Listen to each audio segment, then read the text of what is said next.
What we're looking at is a Lac Operon. Here's a simplified version of a Lac Operon. It's found in E. coli. It's the Lac Operon is an inducible operon, meaning it is induced to turn on. It follows the acronym PROG, which goes promoter, repressor, operator, and gene. Now, in the case of the Lac Operon, you have RNA polymerase, which sits on top of the promoter and usually would read DNA and would transcribe DNA into mRNA. Then you have the repressor that sits on top of the operator, but that inhibits the function of RNA polymerase because it blocks RNA polymerase from transcribing mRNA because it essentially blocks its path. Then you have the gene, which is next to the operator, and in the case of the Lac Operon, you have Lac Z, Lac Y, and Lac A, which all code for a different protein. The whole point of the Lac Operon is to break down lactose into glucose and galactose because the sugar that E. coli uses is glucose. They use it for cellular respiration. Now, the repressor, going back to the repressor, it's a transcription factor.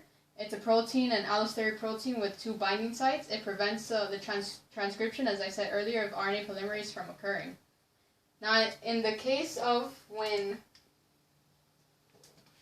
lactose is present in the cell, so say this is when lactose is present, it will bind to the repressor and it will cause conformational changes to that protein so that it is then released from the operator. It no longer becomes binded to the operator. And what this does is that it gives a clear path for RNA polymerase to transcribe mRNA.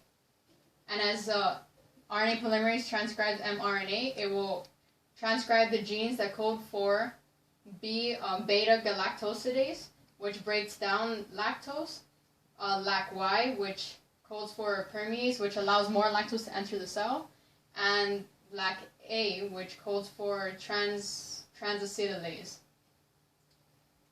And after a while, after these enzymes are made and after the lactose is broken down and you have less of it, once this is already broken down, the repressor will be made by the regulatory gene, because the regulatory gene is what codes for the repressor, and it will go back to its place on top of the operon.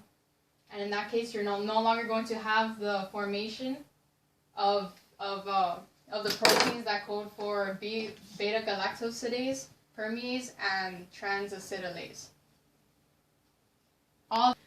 So the whole point of all this is that it goes into gene regulation, which helps organisms prevent waste of energy and materials in making proteins they do not necessarily need. So if you have lactose, then PROG, essentially the Lac Operon, will basically code for the proteins needed to break down lactose. But if you do not have lactose, then it's not going to make these proteins because it won't waste the materials for it.